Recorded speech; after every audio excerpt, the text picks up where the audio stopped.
You're listening to episode 229 of the Fitness Business Podcast. We'd like to thank this month's premier podcast partner, Tribe Team Training. Tribe Team Training are the world-class leaders in small group training experiences. Earn unprecedented profit, gain guaranteed results for your members, and ensure the very best small group training education for your coaches. Contact Tribe Team Training today and have a conversation to see just how much opportunity there is at your fitness facility. Go to tribeteamtraining.com or click on the link in today's show notes.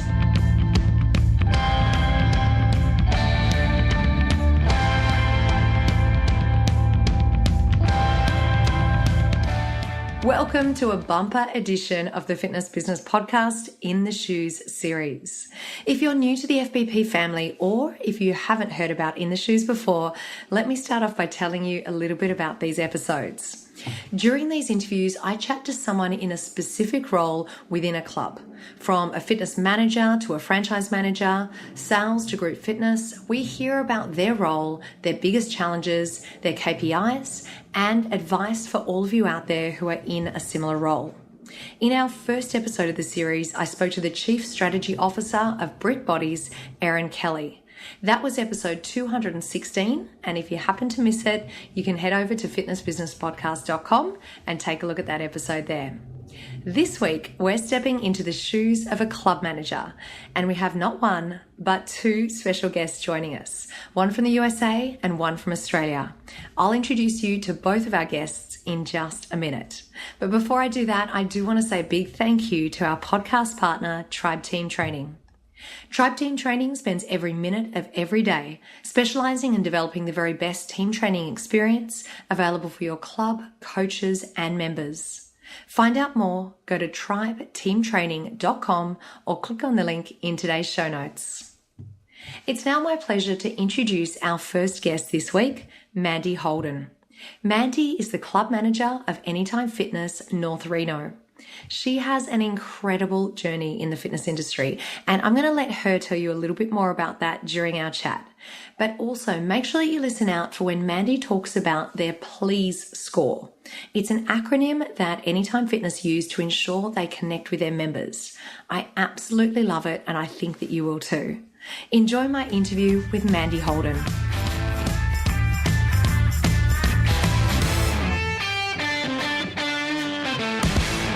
Mandy, welcome and thank you for joining us on the show today. Thank you for having me. What an amazing energy you have. I'm really, really excited to talk to you today. And I wanted to start off by saying a huge congratulations because you were awarded as the Club Manager of the Year for Anytime Fitness USA in 2018. Congratulations, Mandy. Thank you so much. It's even kind of wild to hear you say that to me because it's such an honor. It's not even real still. So thank you. Totally amazing. And before we dive into the main interview, you've got a very unique story as to how you actually came to be a club manager with Anytime. Do you want to just give us a quick insight into your background? Yes, it's pretty wild, but I began as a member at my club that I manage now in 2014. I began my journey at 420 pounds. And the absolute reason why I am even sitting here having this interview with you today is because of the team that was here who actually cared about helping me change my life. So I began to, not only lose weight, but gain strength, endurance, all of the things that come with fitness being magical in your life. And I just basically had the opportunity to join my team here, starting with a support group that my owners, Brandon and Amber Borden, Team Borden, woo-woo, for me to be a support group here because I became so passionate about the changes that were happening in my life that I wanted to share with other members and connect with them. And that turned into a staff position on my team, which then turned into being in leadership. And here we are. So I am very, very grateful for the opportunity that they gave me in taking a risk in hiring somebody who was not, a after, quote unquote, after in their fitness journey, but I am a quote unquote during. And I'm really honored that I get to share my story, not as an after, but as a during, because I think it helps my members relate to me as they embark on their own journey. We're all kind of doing it together. So Mandy, so we're here today to talk about your role as a club manager. And so to start things off today, can you run us through an average day of tasks that you would do in your role? Yes. Well, we begin every day. Obviously, we get here with enough time to do a club run, which is what, we call some cleaning tasks. Everybody who comes, who's on our team does a club run when they first get here, because having a clean gym for our members is of the utmost importance. So the first thing that we all do when we get here is make sure that we've got toilet paper, we've got paper products, nothing's crazy or blown up, making sure that the place is clean and ready for the day. And then I would say the rest of our tasks would be, prioritizing what we need to get done for the day, calling and reaching out to any leads that we might have gotten overnight, following up with members, taking care of, member services type things, working with people's billing and membership issues, etc. Obviously, we are always scheduling tours and trying to get as many people into the club to see and feel what we're about. And club culture and social media is a huge part of our day. And we have to be intentional about making time for that so that it doesn't fall through the cracks. That's a great overview, Mandy. Thank you. So can you now walk us through, say, 3 challenges that you would face as a club manager and how you actually address each of those challenges when they arise? 3 challenges that I would face in a day would be obviously dealing with anybody who might be upset, as we do in customer service situations. So working through the best ways to communicate with people who, might be, having issues with their membership or anything like that would be a tackle or a topic that I've had to learn how to tackle in the correct way, and also be able to lead my team and coach my team in the best way to address people who might be upset. A second obstacle that we work through each day is, teamwork, making sure that we have fluid communication constantly and that everybody is operating in their best, leadership selves. And then I would say a third obstacle that is something that I've had to learn to struggle with is maintaining my own personal fitness goals and sticking to my own self and kind of leading by example with my own life. I think sometimes when we work in the gym, it gets really easy to put our own routine and our own workouts on the back burner. And then, that really has a direct effect on how you show up every day. If you don't feel good and you aren't doing, what you should be doing in your own life, it's really hard to sell that to somebody else. You know what I'm saying? I agree, Mandy, and I think that's so common in our industry that we start to work in the business and all of a sudden we put our own fitness kind of off to the side. I think that's actually really common. Yeah, I think people really can feel the difference when, if we personally have let fitness become like a back burner thing or sort of a burden, that comes through. I want to be able to sit across from somebody and really believe what I'm selling. Mm-hmm. And so in order to keep passionate about that, we have to be really holding each other accountable on our team to make sure we're not skipping workouts and letting that fizzle. We got to keep ourselves passionate too. So Mandy, when it comes to key performance indicators within your role, talk us through some of the major ones that you have as a club manager. Well, one of the major things that I'm responsible for is definitely generating leads and following up with leads. We definitely are managing membership sales and even PT sales now that coaching is becoming more and more important in our clubs, booking and closing appointments, and obviously leading my team meetings and doing team building and leadership is a main part of my job every day. I'm definitely going to talk to you more about that leadership because I know that you mentioned in the pre-call Quick 5-5 that's an area that you're passionate about. But before we dive into that in detail, just give us a bit of an idea of how it is that you would judge your performance objectively, subjectively on some of those areas that you just mentioned.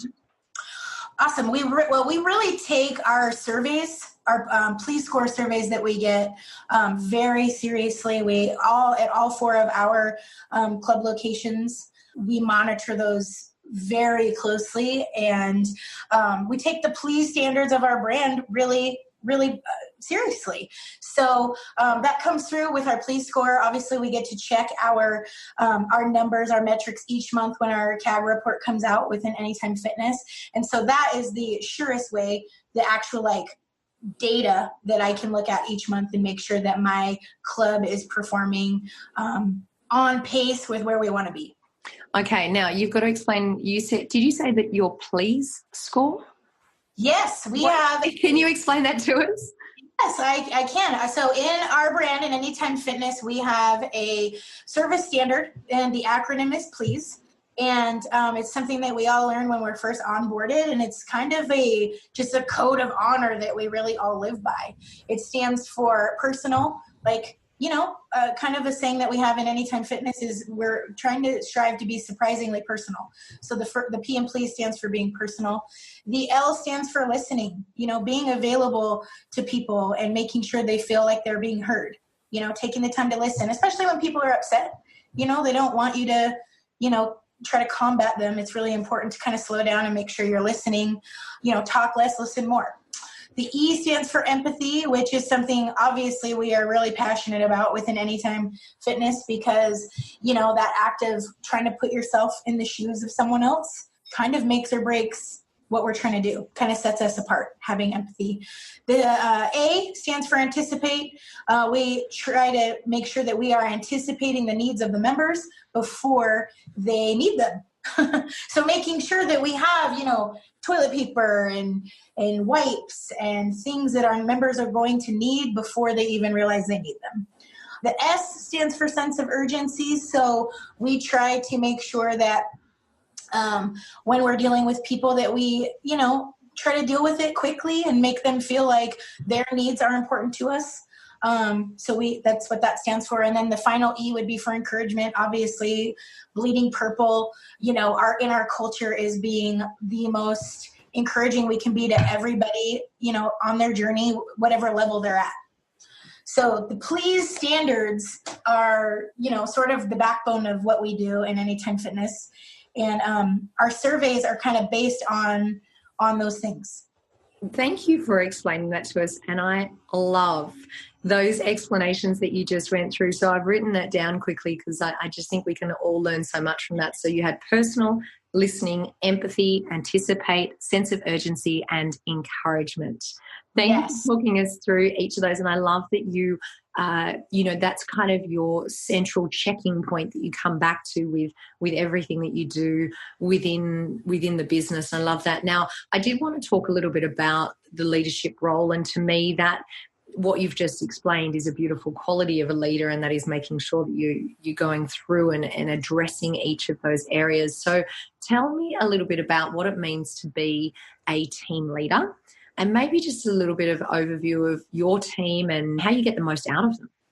Well, I would say that I'm really, really, really super lucky because my club owners, Brandon and Amber Borden, I keep trying to slip them in where I can. They are literally the most amazing people ever. There's no way I've been able to develop into the leader that I've been able to without them. And basically the standards that I just explained to you, they live out. They live out and have sort of set that standard for us and have now entrusted all of us in leadership to take that same code, if you will, and take it into the clubs and live it out each day. So I'm really lucky because that comes straight from them. And obviously, you asked me, what does leadership mean? And I would say that leadership is taking, that energy and having it spill out onto my team, which can then spill out onto the floor with my members in our club, not managing people, we're managing energy, So it's really my job to make sure that I am making sure that I am operating in the best energy and the best, personal space I can, so that can be, what's the word I'm looking for? That can be contagious to my team, and then it can't help but overflow out into our club. So that, I think, is the most important thing.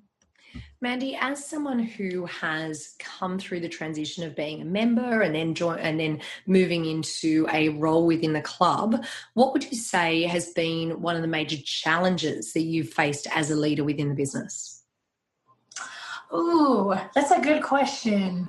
I would say, like I kind of shared before, that my biggest challenge from going to being a member to being on the leadership side has been staying consistent and committed to my own personal journey. Mm-hmm. This is leadership is a servant position, right? So at least that's what I think.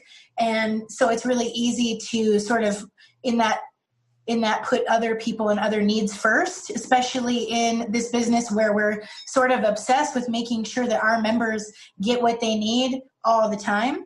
So it can be really hard to, set the right boundaries to make sure that we are still taking care of ourselves too. And so that's why I mentioned that before. It's just so important for us to not give everything and not continue to pour back into ourselves. Otherwise you reach burnout. Mandy, tell us about any professional development that you do within your role and perhaps any professional development that you do with your team. Okay, well, I really, like I said before, I love Cy Wakeman's podcast. That's one I listen to regularly. I also listen to several different leadership podcasts, and they might not all necessarily be about fitness, but anything that's challenging you on a personal development is so helpful. I'm reading Brené Brown's book, Dare to Lead, right now, and it's really, really good. It's super challenging. Another thing that I really do each week to set up my team meeting is to look up different resources for team builders and different things. YouTube is obviously an incredible resource for different TED Talks and different ideas for team meetings and huddle ups and stuff. So I spend a lot of time researching so that when I show up for our team meeting, we're not only just talking about, updates that we need to pay attention to for our club and tasks and stuff, but that we're also diving into some stuff with depth to get to know each other better and function better as a team.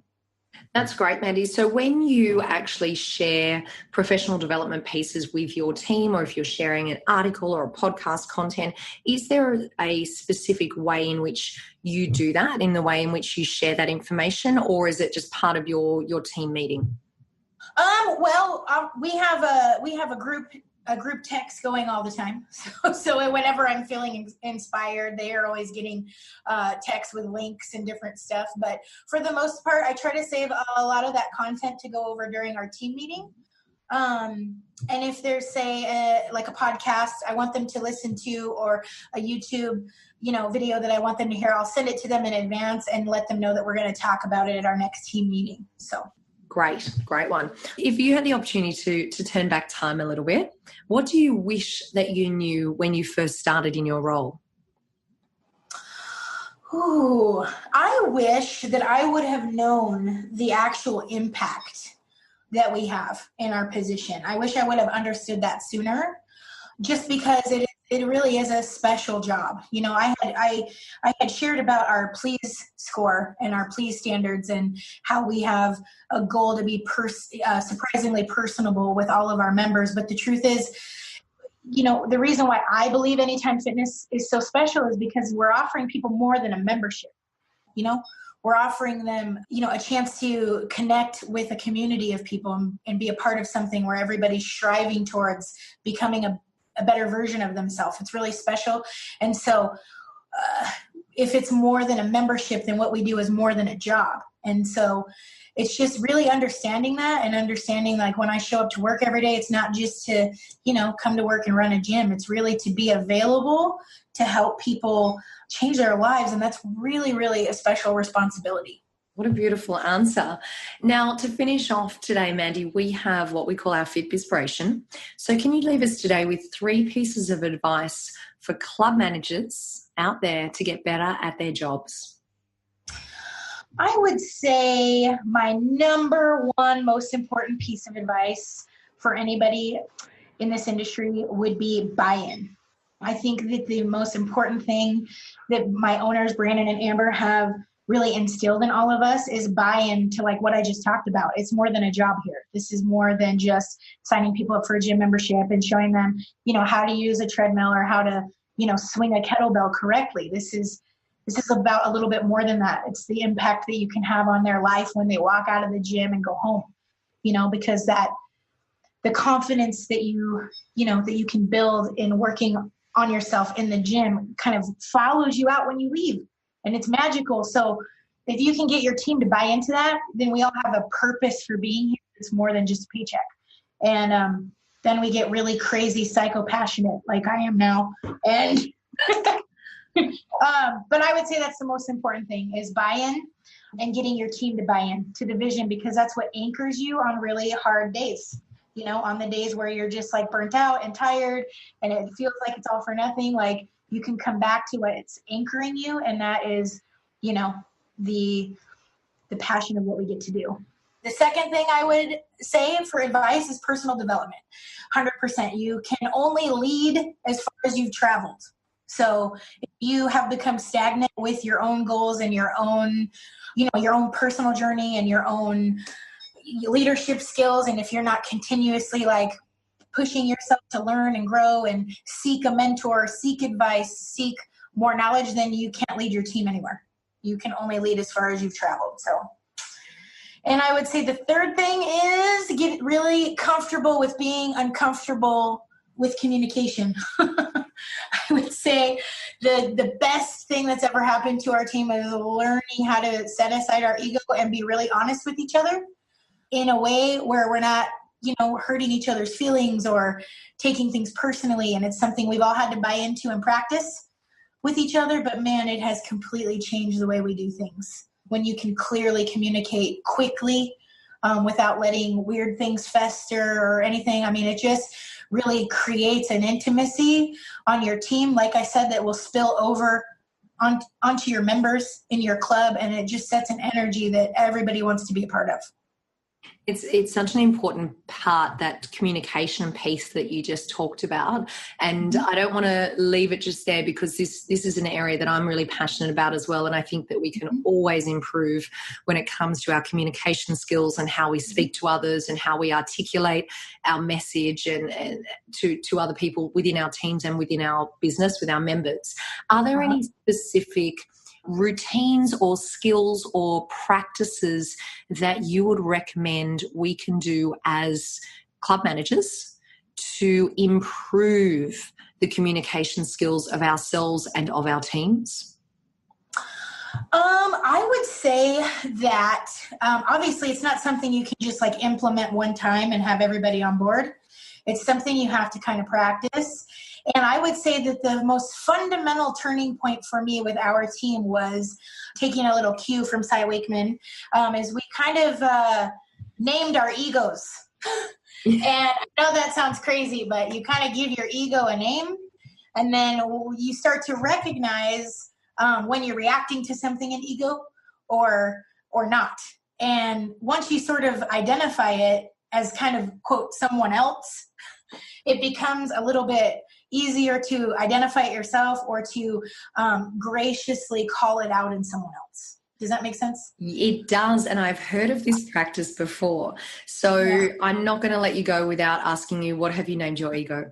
I don't want to offend anybody who might have this name, but my ego's name is Miranda. Right. Okay. Yeah. She is just, real sassy. And she takes it super personal immediately. So I've learned that Miranda just needs to like calm down and go sit somewhere in a dark room by herself for a while. And then, Sorry, continue. No, I'm just saying like that was kind of what made it when we were, really digging into this language about ego and sort of identifying it and learning how to communicate around that.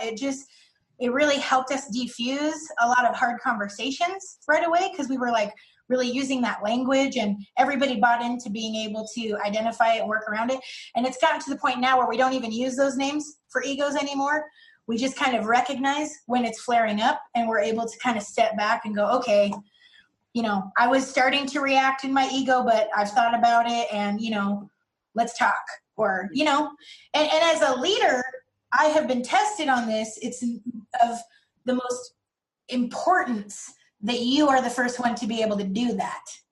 Do you know what I'm saying? It's really hard to ask your team to, take criticism and take a hard conversation with the right kind of energy if you yourself are not able to as well, So I'm really proud of the fact that we've created a atmosphere here where, when my team doesn't agree with me or I've disappointed somebody, they feel comfortable to be able to say, hey, can I talk to you about something? This kind of bummed me out. Can we talk about it? And instead of me like reacting in, hey, that's, whatever. It's been kind of cool for me to go, oh my gosh, wow, they feel comfortable to come to me and talk about this. That's really cool. So it's the most important thing I think that we've done here in my club and my team the past year. Thank you for talking us through that exercise. And I have definitely, and I've been racking my brains as you've been talking, I've been racking my brains trying to think about where I first read about that practice. But what I would love you to do is, if you would be so kind, is maybe you could send us a link to the episode of the Cy Wakeman podcast where she talks about it, because sure. I'm sure that there's a few people out there listening right now that are thinking, oh, maybe that's an exercise that we could do in our team and implement it. And I like that you took the practice, you started using it and named the egos. So you were recognizing the situation, but then I guess as your team developed and as your relationship developed with the team, you're able to kind of let that fall to the side, but still continue the principles of this practice so that you open up those lines of communication. So that was a great example. Thank you so much for sharing that with us, Mandy. You're welcome. Sorry to interrupt you. I wanted to share also, because I kind of left it out too, but the other place I learned that was I was fortunate enough to get to go to a retreat called the Point Retreat, and there was a speaker there whose name is Bill Courtwright, and he did it there as well. So yeah. I've learned it from several different sources, and it's because I was meant to implement it in my life to get rid of Miranda.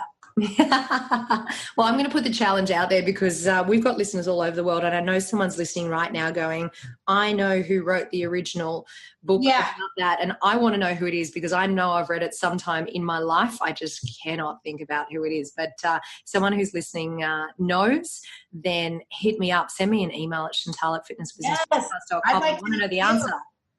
What was that, Mandy? I said, I'd love to know that too. Okay, we will find out. That's our challenge for today. Well, Mandy, thank you very much for giving us some insights into your role as a club manager with Anytime Fitness. It's been great learning about the relationships that you have in the team, how you've developed the team, how important it is that we really stay true to our own journey and that we utilize our own journey within our professional lives as well. It's especially important in the fitness industry. And thank you for talking us through that PLEASE acronym. I thought that was absolutely superb. And I love, we've had the great privilege of having Chuck on the show in the very early days of the podcast, and he shared some amazing leadership information with us. And if anyone wants to go back and take a listen to Chuck on the show, Chuck Runyon on the show, I will put a link in today's show notes to that episode. So we know that you have amazing leaders within the overall organisation. I do. I'm so proud. And congratulations on everything that you've achieved, Mandy, especially becoming the Club Manager of the Year for 2018. And thank you for joining us today on the show. Thank you so much. It's such an honor. I'm very grateful. Thank you. We'd like to thank our sponsor, One Fit Stop, for their support, and we highly recommend all fitness professionals go to onefitstop.com to find out how their software will enable you to take control of day-to-day management in your fitness business. One Fit Stop's scheduling, client management, programming, and payment collection tools will set your business up for success. My next guest for this week is Shay Hill, the Programs Manager for Coburn ARC and the owner of Genesis Fitness in Parramatta. Shay has been in the health and fitness industry for more than 22 years, starting his career as a group fitness instructor and membership consultant. He's held a range of leadership and director roles, which also includes 5 years managing the multi-award-winning Goldfields Oasis Recreation Centre. Enjoy my interview with Shay Hill.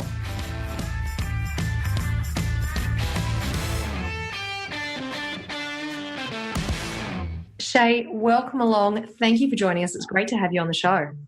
Absolute pleasure to be here, Chantal. Thank you very much for having me. It's really exciting. So to kick things off today, do you want to just spend a couple of minutes running us through an average day of tasks that you would do as a club manager? Yeah, sure. I think we're lucky to be in an industry in which no 2 days are ever really the same. There's always different things going on at the coalface or at the back end of our businesses. But in terms of some of the things that I would go through on a daily basis, I've always said my wife says I've got the memory of a sieve, and I would agree. So I always make sure that I have my day well and truly structured. So at the beginning of each day, I have a fairly rigorous daily routine in which the first thing I do is I check through all of our customer feedback that we get through either our TRP system or our Ask Nicely Net Promoter Score software, and go through all the detractors, promoters and passives from the previous day. And every detractor is contacted by myself personally. So that's the first thing that I do. Obviously, I check some of the key numbers, whether it be the Net Promoter Score, our net member movement, attendance, and some of the financials from the previous day as well.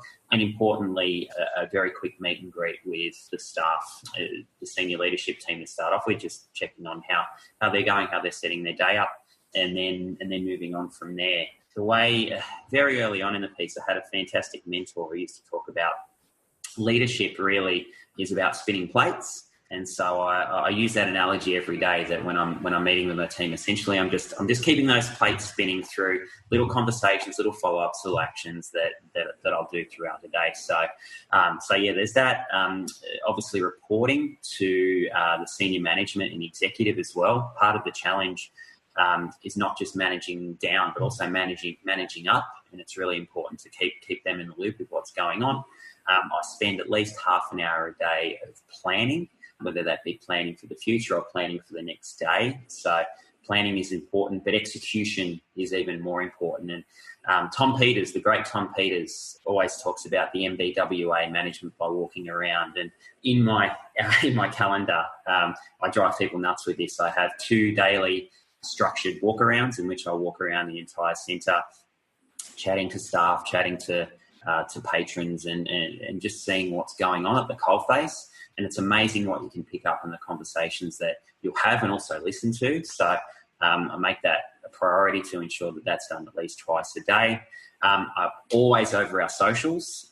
We're in a world where something negative can pop up, something positive can pop up, and you've got to be really quick to react to that. So I'm making sure that I'm over our Instagram, our Facebook, my own personal LinkedIn, and our Google reviews, all that type of stuff, to ensure that our team are getting onto that stuff. And I always finish the day with either a workout or an activity across the areas of our facility. So I still participate in group fitness, which gives me a great kick.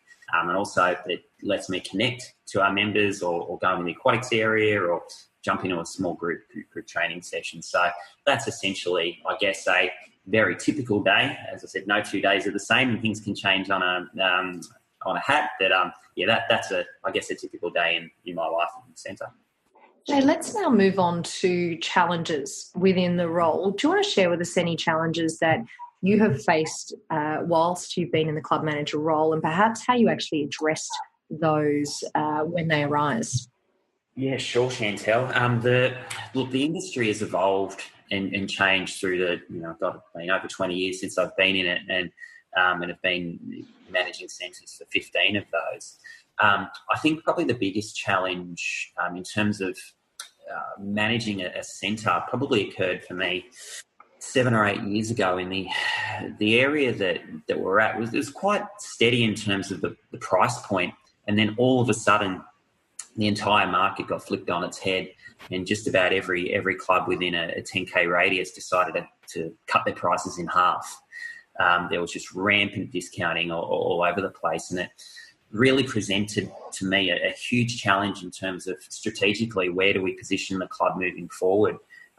Do we jump on board and basically get into a price war, or do we double down on our service? And I took the high road and decided to double down on service, which short term was extremely challenging. When you're used to selling somewhere between 130 and 200 memberships a month, to see that number decrease by, in some months, 30 or 40% was incredibly stressful. But I trusted my gut enough to know that some of the other clubs' pricings could not be sustainable. So we really made sure that to look after the members that we've got. So we used the TRP software to ensure that all of our communication with our members was effective. We really ensured that our group fitness and small group training programs were doing what they were supposed to. Many centres I can be very critical of is they run group fitness as an adjunct to their service provisions, but not actually really ingraining it into their club culture, whereas we really brought group fitness as part of our club culture. More importantly, we tried to embed ourselves in the community. So we spent a lot of time in community events, doing community outreach, running community programs, and essentially positioned ourselves as the higher values centre. And 3 to 6 months into it, I started to question myself. But within 18 months, we significantly improved our financial position, and many of those clubs that did go down the discounting path ended up having to. That just wasn't sustainable for them. So, yeah, we won it long term, but short term was quite stressful. So, I guess that's one. The second one is managing the expectations of the executive, some of which may not necessarily even be from the industry. And so what I really did was make sure that I got better very quickly at providing great reports, because the executive a lot of the time just don't have the time to sit down and visit the centres, or they want to see a snapshot. So, yeah, I spent a lot of time on improving reports that gave them the information and education that they needed, and I think that improved the relationship a lot there and got some buy-in. And last was when I was working regionally, I looked after the Goldfields Oasis Recreation Centre for 5 years, and when you're working in a place that's very large, very big community expectations, but a town of only 30,000 people, 650 kilometres from the closest major city, it can be a real challenge to source high quality staff. And so, but the expectations of our customers was exactly the same. So we spent a lot of time developing training and succession plans. We worked on our service standards, and most importantly, we spent a lot of time upskilling our own staff, which had great benefits, but that was obviously a huge challenge. So, yeah, they're probably the three, Chantal. Shay, I would imagine that there's a lot of people listening that can relate to that last one that you just talked about, as far as having the challenge of finding great staff. And obviously you were in a very remote area in that case. Mm. How do you identify those people that you feel as though really have great potential to move into a more senior role? And is there any advice you can give to other club owners out there or club managers out there who are in the same situation and feel as though they do need to train and bring some existing employees up the ranks? Yeah, it's pretty easy. Just look at their attitude every day when they walk through the door. If you have somebody that walks in with a positive can-do attitude, that's enough. Hire on will and train on skill. So whether that be an 18-year-old lifeguard or a 50-year-old cleaner, if they walk through the doors with a smile on their face and an attitude to make a positive difference and impact other people's lives, you can get them to do anything as long as you put the work in. So at times in the industry, we forget that. We look for people that they might be the right fit right now, because we sometimes hire out of desperation. We need somebody to fill that position, so we're willing to go with someone who is skilled in that position but may not necessarily have the characteristics and values as an organisation that we need. Whereas if you can find those people that mirror your ethics and your values, you can over time turn them into absolute superstars. So it's a challenge that we face overall as an industry, is having staff that do that. But if you put the work in, like any area of your business, whether it be financial or personal life, whatever, if you put the work into those staff to have the right attitude, you get the return on investment back 10, 20-fold. That's a great way to approach it, Shay, and thank you for taking on that extra question that I just threw at you. So I'd now like to talk about KPIs of a club manager. Do you want to just step us through a couple of the KPIs that you had as a club manager? Yeah, sure. I've been a bit lucky, actually, that over the last 10 years I've worked with quite broad KPIs, and to some degree I've had the opportunity to some degree write my own, which is very lucky. I know there are some club managers that have very set KPIs and essentially their job is kind of solely dictated around that, whereas I've had the chance to, I guess, help develop some of those. The most important one for me, though, was ensure that our team are fully supported in hitting their own. That's my job.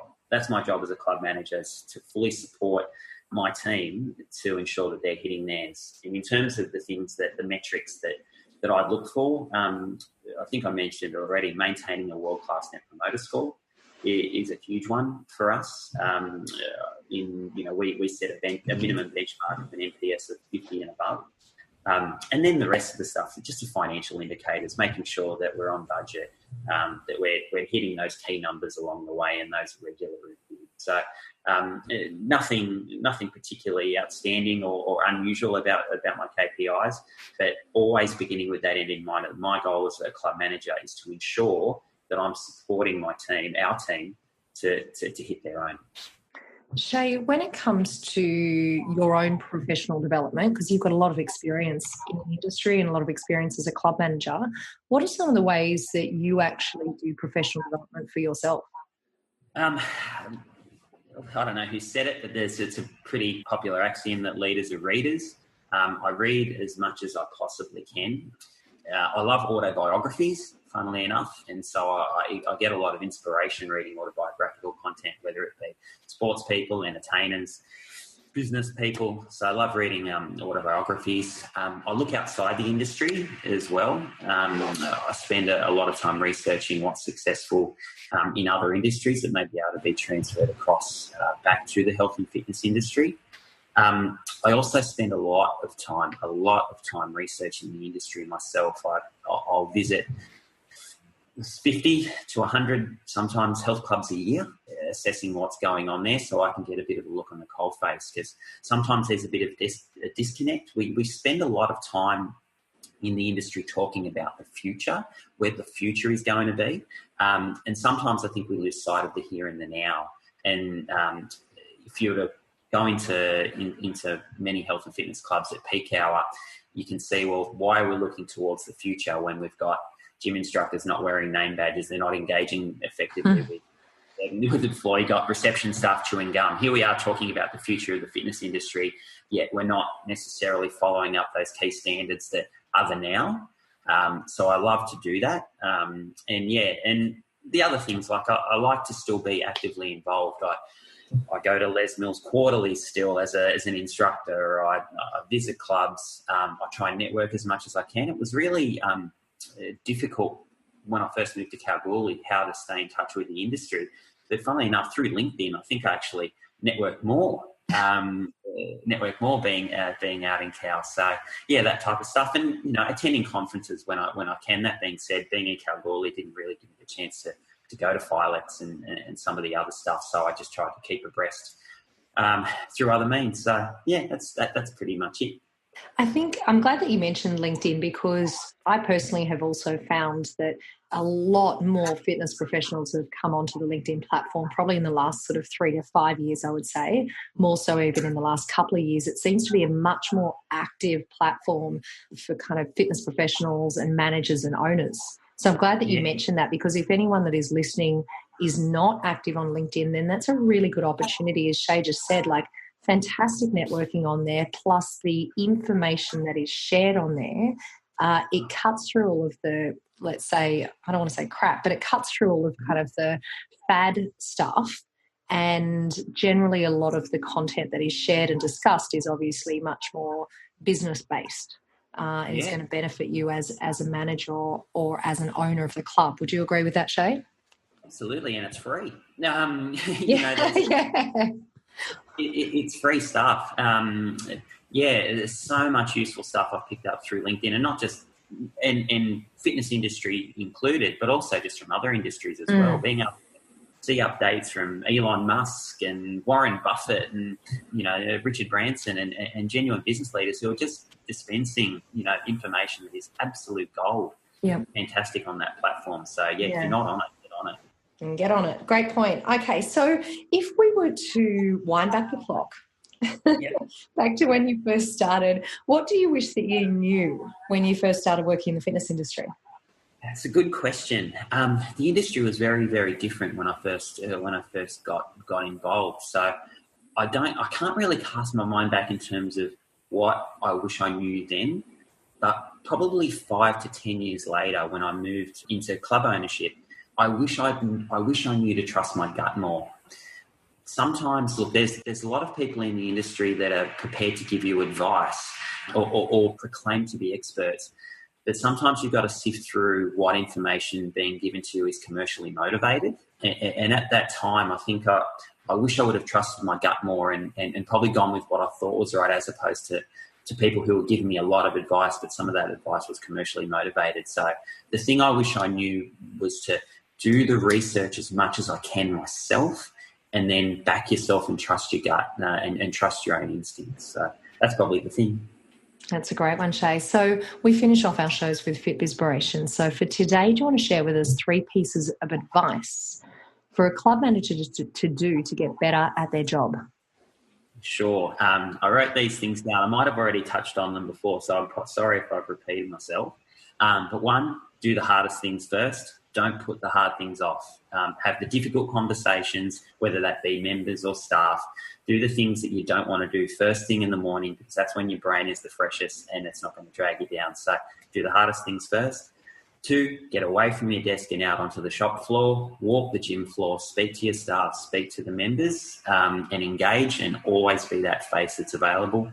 And last and most importantly, our job is to provide outstanding service to the people that are servicing our members. So your job, our job as leaders is to help lead the people who are making the difference on our shop floors. So ensure that our frontline managers feel supported and valued within the organisations that we're working for.